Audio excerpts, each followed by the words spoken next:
Buenos días, hermanas. Vamos a continuar con nuestra serie, la carta a los Hebreos, y hoy vamos a comenzar con el capítulo número 10. Vamos a leer los versículos del 1 al 4. Vamos a darle lectura y dice así la palabra de Dios. Dice: la ley, teniendo la sombra de los bienes venideros, no la imagen misma de las cosas, nunca puede, por los mismos sacrificios que se ofrecen continuamente cada año, hacer perfectos a los que se acercan. De otra manera cesarían de ofrecerse, pues los que tributan este culto, limpios de una vez, no tendrían ya más conciencia de pecado. Pero en estos sacrificios cada año se hace memoria de los pecados, porque la sangre de los toros y de los machos cabríos no puede quitar los pecados.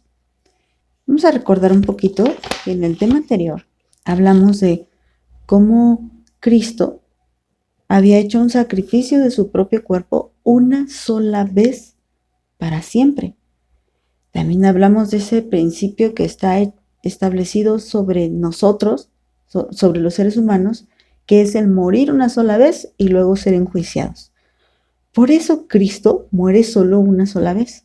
Además de ser perfecto, de ser el Cordero de Dios sin mancha y sin pecado, no fue necesario que muriera varias veces, sino que con un solo sacrificio nos abrió paso, nos hizo limpios delante de Él. Ahora seguimos con la misma idea. Realmente, si ustedes lo ven en sus Biblias, no hay un subtema que divida el capítulo 9 con el capítulo 10. Continúa. Entonces es la misma idea. Pero ahora el escritor nos va a decir lo que la ley no puede. Y fíjense, el tema de hoy se llama Los sacrificios recuerdan el pecado. ¿Y por qué es esto? Mira, dice que ellos tenían la necesidad de hacer un sacrificio continuo. Esto es, cada año. Cada año ellos ofrecían expiación por los pecados. Se hacían otros tantos de sacrificios, pero principalmente nos hemos estado refiriendo al día de la expiación.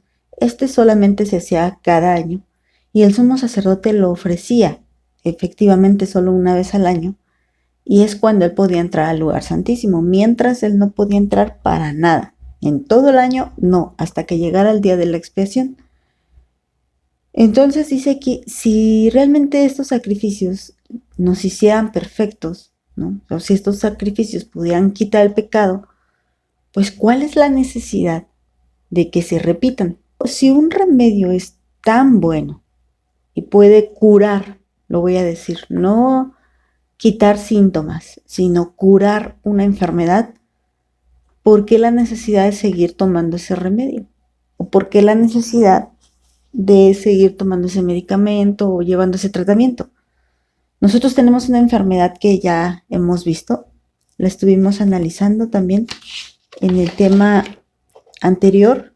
En Isaías 53 nos dijo que Cristo llevó nuestras enfermedades y hacíamos esa aclaración. ¿Qué enfermedad? Pues la enfermedad del pecado. Si esa enfermedad pudiera ser realmente quitada, ¿para qué se necesitarían más sacrificios? Vamos a recordar lo que dice Éxodo 30. Ahí vamos al versículo 10. Dice: y sobre sus cuernos hará Aarón expiación una vez en el año con la sangre del sacrificio por el pecado para expiación. Una vez en el año hará expiación sobre él por sus generaciones y será muy santo a Jehová. Es decir, ese día era muy importante y tenía que ser realmente consagrado a Dios, un día realmente especial para el pueblo de Israel. Ellos tenían que prepararse para ese día de la expiación, tenían que hacer varios ritos, incluso todo el pueblo, no solamente Aarón, sino todo el pueblo. Y aparte Aarón hacía este rito que únicamente él podía cumplir.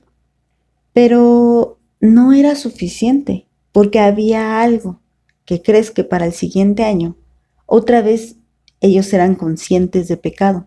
Y esto, bueno, no solamente hasta el siguiente año, o sea, inmediatamente terminando estos ritos volvían a pecar. Pero ahora los hebreos tenían que entender el verdadero significado de lo que es el sacrificio de Cristo. Realmente esta ley y estas cosas que estaban establecidas no eran el verdadero sentido de las cosas. Digámoslo de esta manera, la ley solamente es esa imagen que proyecta la verdadera luz, porque dice que es sombra. ¿Cuál es la sombra? Bueno, para que podamos hacer sombra necesitamos dos cosas. Necesitamos luz y algo que tape la luz. Y así de esa manera se puede lograr una sombra. Y dice que la ley es la sombra. Es decir, Cristo es la verdadera luz. Y la ley es eso que bloquea, digamos, esa luz y hace una sombra. Como cuando jugábamos con nuestras manos a hacer sombras en la noche y apagábamos el foco, prendíamos una luz pequeña y con esa luz jugábamos con nuestras manos. Esto es lo que hace la ley. Esas sombras con las que jugábamos y que se reflejaban en la pared o en el techo, no eran nuestras manos en realidad, aunque podíamos ver nuestras manos en esa pared o en ese techo. Ah, bueno, pues la ley es algo parecido. La ley no es realmente lo que ya vendría. La ley solamente proyectaba esa imagen hacia los israelitas, para que ellos entendieran lo que realmente vendría. Y lo que vendría era realmente la luz. ¿Y por qué les digo esto? Porque la ley establecía muchos sacrificios. Como les digo, ya acabamos de leer ahorita Éxodo 30:10. Y ese era parte del rito, era parte de la ley. Éxodo 30:10 está dentro de la ley. Entonces, ahí establecía muchos sacrificios. Ustedes pueden leer Levítico y se establecen muchos sacrificios por muchas razones. Pero estos solamente eran sombra de lo que ha de venir, como ya también hemos leído en Colosenses 2:17. Y por eso en el versículo 2, el escritor les hace analizar algo. Si estos fueran ya perfectos y si esto fuera suficiente, ¿cuál es la necesidad de hacerlo año con año?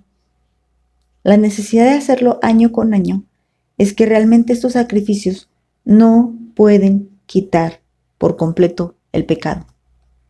La sangre de los animales es insuficiente para quitar el pecado. Todo esto es insuficiente. Por eso la necesidad de hacerlo año con año, como les decía.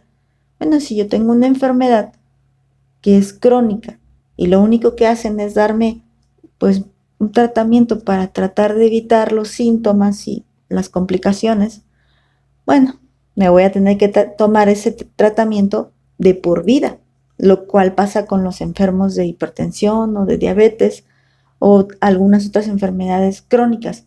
El medicamento se toma de por vida. Pero cuando yo tengo una gripe, digamos, o no sé, alguna infección estomacal, y voy al médico y me da un tratamiento que me quita la infección estomacal, ¿cuál es la necesidad de seguir tomando el tratamiento? Ninguna. Es algo así, hermanas. Si realmente la sangre de los animales fuera tan efectiva para quitar el pecado, no habría necesidad de año con año hacerlo.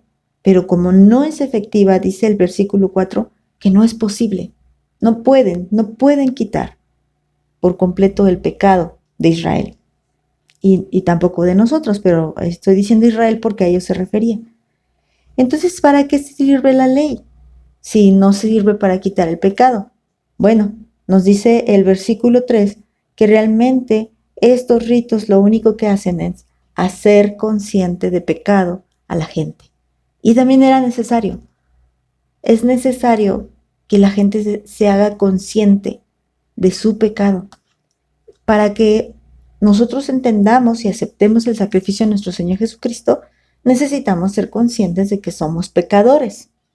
Pero también ahora sabemos que su sangre es perfecta, es valiosa, es preciosísima y es suficiente para quitar mis pecados por completo. Y que me va a ir ayudando a dejar de pecar, para que un día no peque absolutamente con nada. Entonces, ese es el propósito de la ley. No quitar el pecado, sino recordar el pecado. Esos sacrificios recuerdan el pecado. Y cuando Cristo murió en la cruz, ¿qué crees? Él llevó nuestros pecados en la cruz. Entonces eso nos recordaba nuestros pecados en aquel momento. Nosotros Si hacemos memoria de nuestros pecados, también debemos de recordar que alguien los pagó. Pero bueno, vamos a dejarlo hasta aquí y después continuamos leyendo los siguientes versículos. Que Dios les bendiga.